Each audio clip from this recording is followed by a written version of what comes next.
Hello, I welcome you again to another episode of the Islamic Dilemma Show. In our previous episode, myself and my distinguished guest here, Bill Warner. Bill, how are you? Good, good. We talked about a very sensitive topic relating to the status of women, and basically we showed example from the Quran that women, and specifically married women in particular, are not basically protected or even considered to be equal in status with men. Today, we are going to continue along the same line of discussion, and the hope is to cover additional passages and verses found in the Quran to prove one point. Islam did not improve the status of women, period. Isn't that the truth, Bill? Well, if it did improve their status with what we see now, I pity them for what they had before. But this is very strange because we know from the Sirah, Khadijah was an independent businesswoman. She proposed marriage to Muhammad. And so when you look at what we have in the status of women that came after Khadijah, it's not clear to me that they improved her status at all. And Khadijah, of course, is Muhammad's very first wife. Yes. She actually proposed marriage to him. Exactly. As a matter of fact. Exactly. So that's something that goes completely against at least the understanding of the marriage proposal under Islamic teaching and the culture.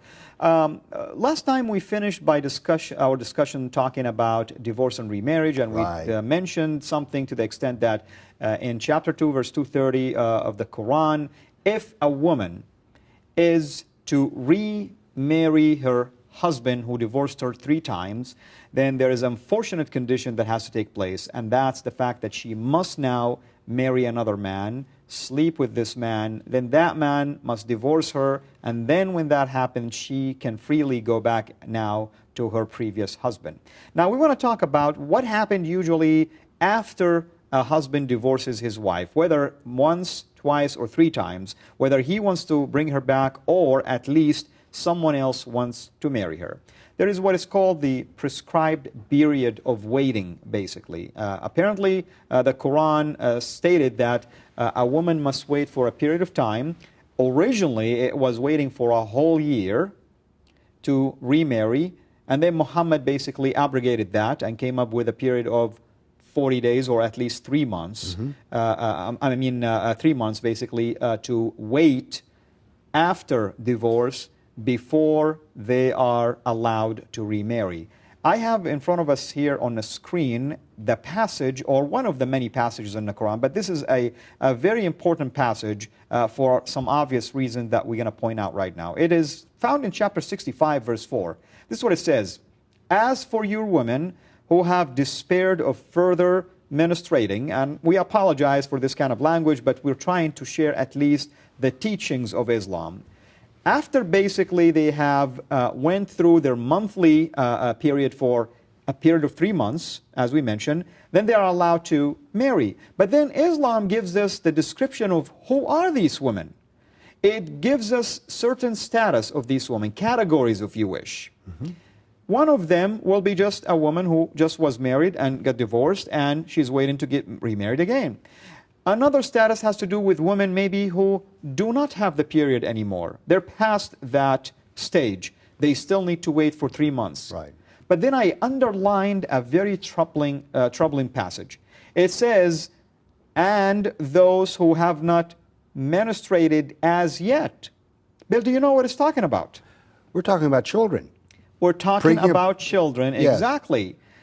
Young women who have yet to reach the age of puberty. Exactly. As a matter of fact, this is not unique in terms of its teaching, because the Prophet of Islam have actually did something similar by proposing to a young girl. She was 6 years old. 6 years old. And married her when she was 9. He was in his 50 at that time. And she is the daughter of his close friend Abu Bakr. Exactly. Her name is Aisha. And we she did was talk one of about his Aisha before, that she's one of his favorite wives, basically.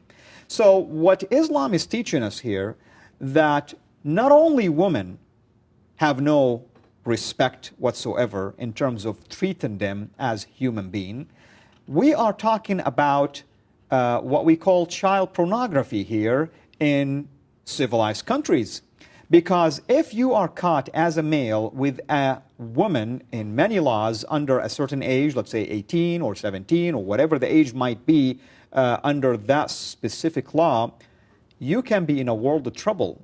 Yet Islam is stating that you can even marry them if you want to, even if they're as young as 9 or 10 or 11 or 12.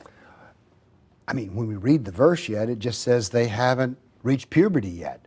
Theoretically, I suppose it could happen even at a year. I don't know. I mean, there's no lower limit set in this verse. But no matter, even if it's, say, 6 or 9 years old, this to me is appalling. And what appalls... And on equality, how could a 6-year-old Aisha be equal to any adult male?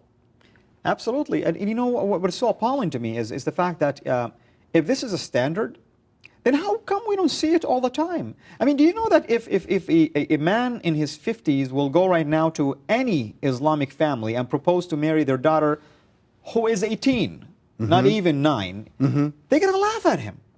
I mean, it will be absolutely a laughable proposal because it's culturally just not acceptable. I mean, the age difference is just something that is astonishing sometimes. Does it happen? Of course it happens from time to time, but is it something that happens every day? Is it something that is a standard? No.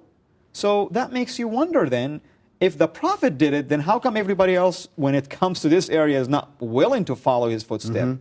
For obvious reasons, that this is something that is completely weird and awkward. Well, when you think about it, aside from some sort of what I will think of as strange sexual ideas, what would you want to have a wife for who's not even reached puberty yet? I mean, inequality between a man and a woman. Here you have a man who's 50, a girl who's 9. What do they have to talk about? Ladies and gentlemen, we are talking about a very, very sensitive issue right now, found in chapter 65 of the Quran, verse 4. This particular passage is so troubling that oftentimes commentators on the Quran, classical Muslim commentators, try to soften the blow by at least trying to harmonize its meaning. However, most of them are honest enough to indicate that this verse talks about specific categories of men that have to wait to get remarried, including women who have yet to reach the age of puberty. I mean, as a matter of fact, Bill, we're talking about remarriage, which means that they were married before. And that's even more troubling to me when you think about this. Another thought I had when we were talking about, I remember there's a hadith, a tradition, that Aisha was allowed to bring her dolls into the harem. Exactly, exactly. And that the Prophet of Islam would allow her some time to play with her doll, and he would play with her like a father would play with his child. That's his wife. Yes, yes. Well, we have on the screen right now some statistics that Bill have developed for us. Bill, would you like to tell us the meaning of this one, which says the statistics of women in the Quran, for instance? I'm a scientist. Love math, I love statistics, I love facts. And what I have done is that I've gone through the Quran and I've taken out every single verse, which basically means every sentence that in any way relates to women. So we'll have, if you will, and I divided, once you've extracted all of these verses that relate to women, I then put them in 4 piles. Sometimes there's a mention of a woman, and it has nothing to, it's almost in a passing way. It doesn't have anything about her status, all right? Just women in general. Just women in general.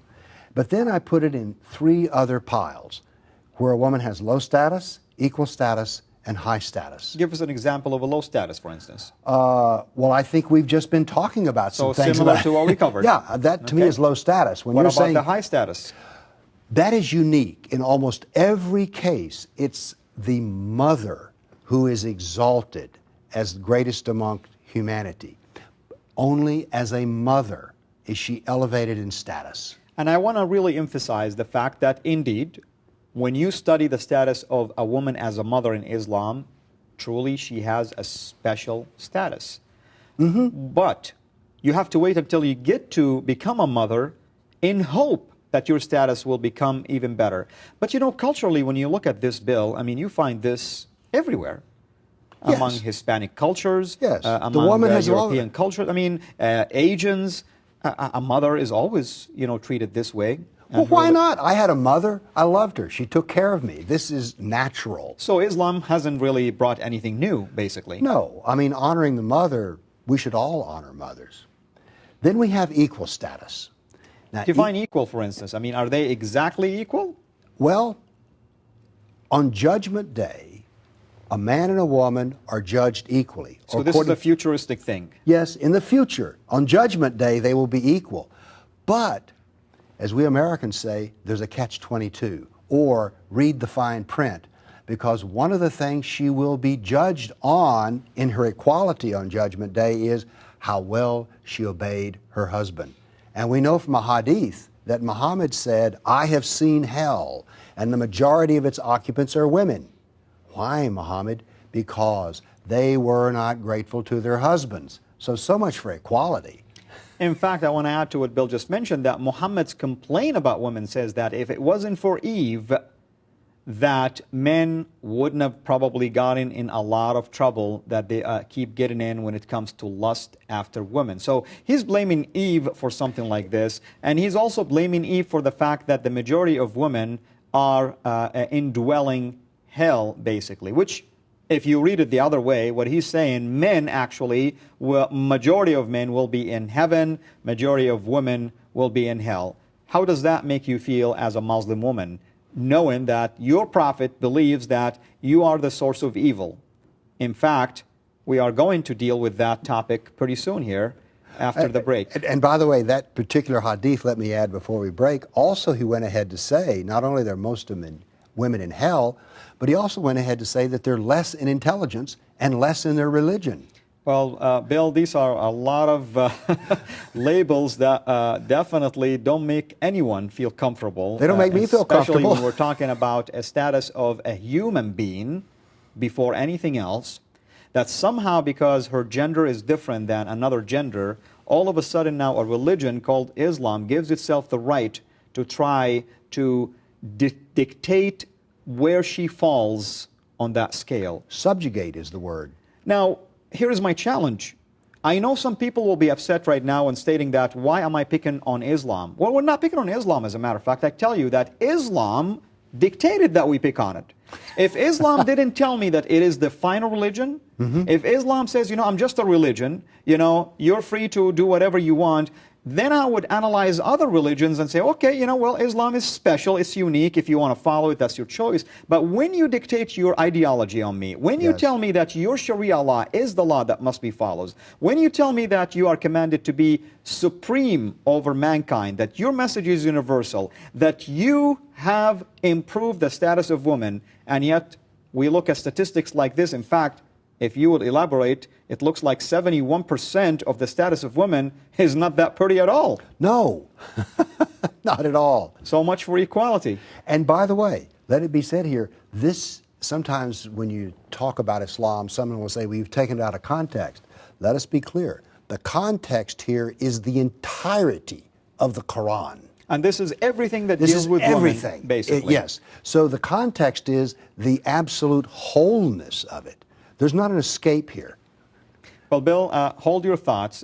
Ladies and gentlemen, thank you so much for joining us so far in this very interesting show about a very sensitive topic that deals with women and their status in Islam. We're going to take a quick break, and when we come back, we will continue our discussions. Pressure slowly building. An explosion that shocked the world. A coastline forever changed. The oil impossible to remove. Nothing could destroy it until the source was found, until that source was sealed. To uncover the source of Islamic terror, read the Koran Dilemma, Islam Unplugged.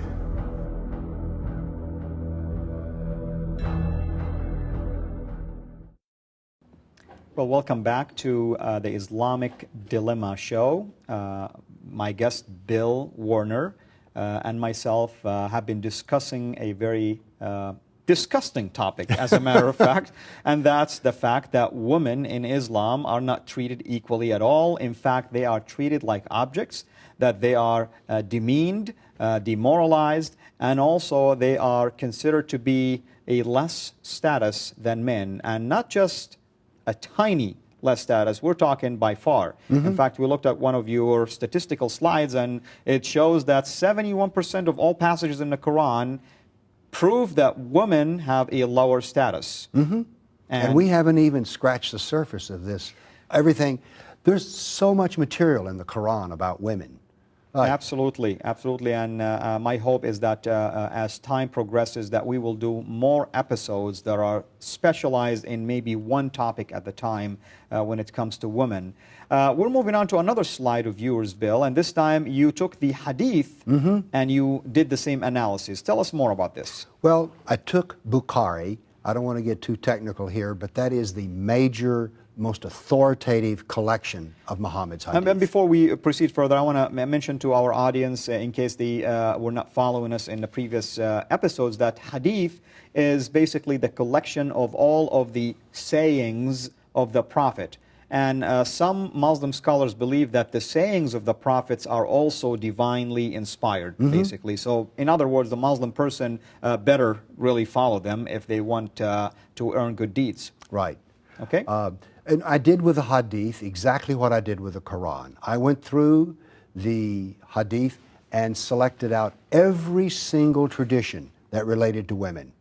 And again, I put them into 4 piles. One pile is, yes, a woman is mentioned, but it's just in passing. It doesn't really tell us anything. Then a pile in which the woman is superior, equal, and then in low status. And if anything, in the hadith, it's worse. Because at least in the Quran, only 71% of the verses are about low status. In the hadith, it's 89%.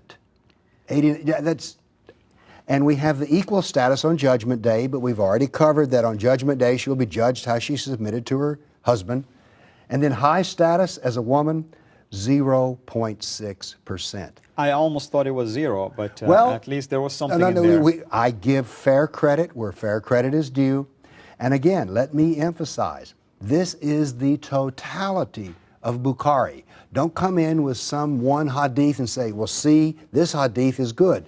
I've included it. Good point. Now, I want to go back to the previous slide. I want to show something very interesting. If we go back to the previous slide, which is the status of women in Quran, you're going to notice that looking at this slide, looking at the bar chart, they're almost identical. Yes. So if we look at the Quran and we look at the hadith, they're almost identical in look, not necessarily in percentage. Yes. So in other words, this really confirms our theory that in order for you to understand Quran, you must understand the life of the Prophet and vice versa. So this is indicative, really, of what Muhammad's been doing, saying, and teaching, and the Quran is a reflection of all of that. Yes. It is very coherent. It all lines up very nicely. It all fits. Absolutely. And what's going to happen now is I am going to spin this in a different direction. We have been at least talking about the status of women in general, and we talked about their status in marriage. We talked about their rights as a wife and how the fact that the husband have the right to be not only superior over them, but also beat in them if he even have a slice of suspicion, I should say, against them. And then we talked about what happens in terms of divorce, remarriage, and the teaching that she must be remarried to another man, and then the prescribed waiting period, which in chapter 65, verse 4, we read something that is really troubling and alarming, the fact that it talks about young girls who have yet to reach their menstruation period, basically. In other words, they haven't even reached the puberty or the age of puberty. And then we looked at your statistical charts. I would like now to focus maybe on 1 or 2 specific areas that the Quran talks about when it comes to the status of women. Bill, I'm not so sure really if you knew that the Quran actually does not really have a high view of women in terms of their mockery, in terms of their trickery, in terms of their plotting ability and in terms of what they call their scheming ability. Right. We're looking right now at a passage found in chapter 12, verse 28. The chapter 12 called the chapter of Yusuf or Joseph, basically. Yes. So the name is indicative of the fact that it talks about the story of Joseph. Yes. In this particular passage, verse 28, it is talking about what appears to be similar to the biblical account, although it's not exactly the same.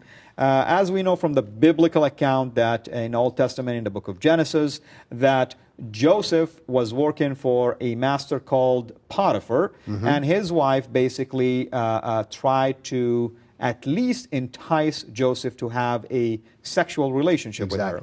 Now, the Quran took that story, of course, and added some more details to it, if you want to call them details.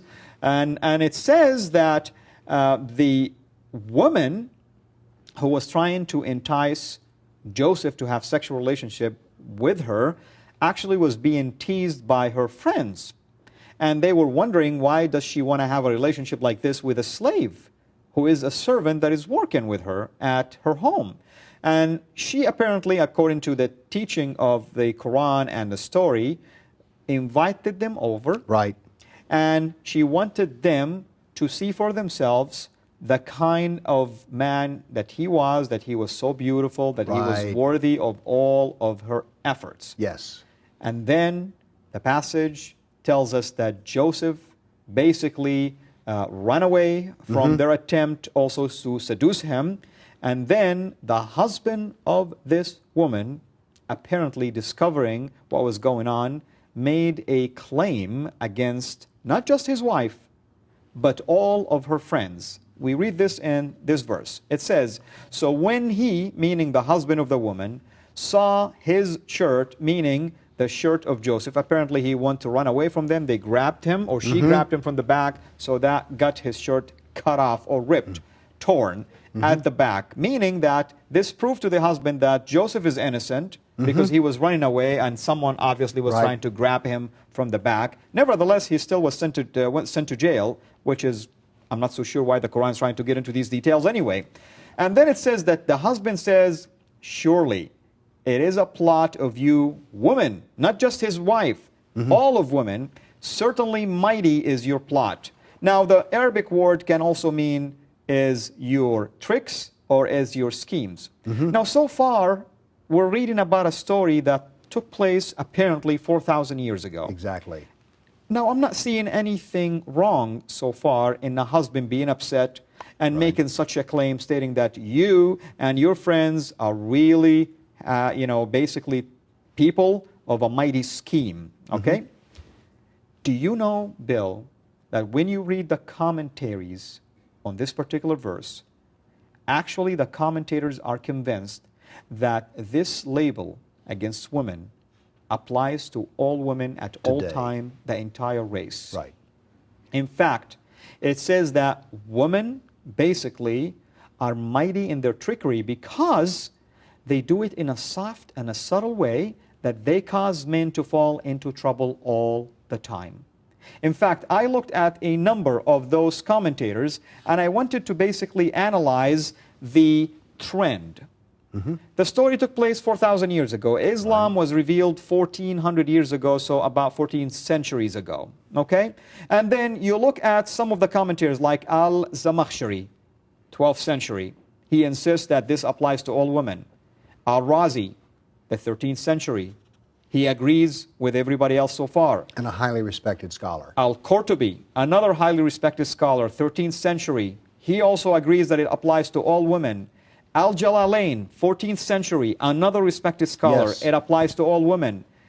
And then we have a scholar who lives in our time, the 21st century, At-Tantawi. He also agrees that this claim about women applies to all women even today.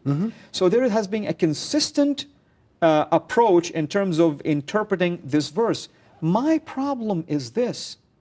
Why do we have to label women in such a way for something that was done 4,000 years ago? Didn't Islam improve the status of women? Good point. I never thought about this. That's something I want really to address to a Muslim woman who's watching me. Whether you are originally a Muslim woman, born that way, or you're a convert to Islam, please help me out. I am troubled. I do not understand. Why are you being blamed for something that was done 4,000 years ago by a person that have died back then, that she attempted something that you yourself have nothing to do with it whatsoever? But of course, that's really telling of how the Prophet himself claimed that most women are going to be in hell because of what Eve have done too. So he's taking it even further. Yes. Now we're going to take a look at also another troubling passage. Not only the trickery of women is mighty, in fact, the Quran compares it to the trickery of Satan. And it says that trickery of Satan is weak. Yes. Those commentators that I just mentioned, and they are just a sample, by the way, of the many commentators that you will read in that verse, always say the trickery is very mighty compared to the trickery of Satan. They're worse than Satan. That's exactly what it means. They're more evil than worse than Satan. In fact, they make Satan look like a child. Exactly. That's what Islam teaches. Satan could learn from a woman. Ladies and gentlemen, does that sound to you that Islam have improved the status of women? If it did, where in this passage do we read this? We don't. Well, Bill, this has been really something that I have struggled with all along in trying to explain to myself, nevertheless explaining to anybody else who is a female about the status of women in Islam. I can imagine if I was a Muslim person today, what exactly would I tell my daughter, for instance, if she comes across a verse like this? That it happened 4,000 years ago, but that's not what the Sharia is teaching. That's not what the law is teaching. That's not what the Quran is teaching. That's not what the commentators are teaching. All of this material we're talking about is carried forward into current Sharia law. This is not ancient history. This is not old stuff that's gone behind. It is active today in Sharia courts. Absolutely. And you know, Bill, once again, we are unfortunately running out of time on this very interesting topic. We'll do more. And my hope that we will continue to address this very important topic. And it's really on my heart because I want Muslim women in general and convert to Islam who are female to please take a close look at these kind of teachings. Be honest with yourself and examine those references that we are providing to you, and even examine the original sources if you are able to read the Arabic language. Our hope that you will take these teachings and begin to do a quick check whether Islam have really improved your status as a human being before anything else, or specifically as a female. Once again, ladies and gentlemen, I thank you so much for joining us today in such an important topic and joining us with our episode. Please look at the address, the website that will be shown on the screen. Send us your questions and comments and suggestions. Until then, may you have a mega blessed day.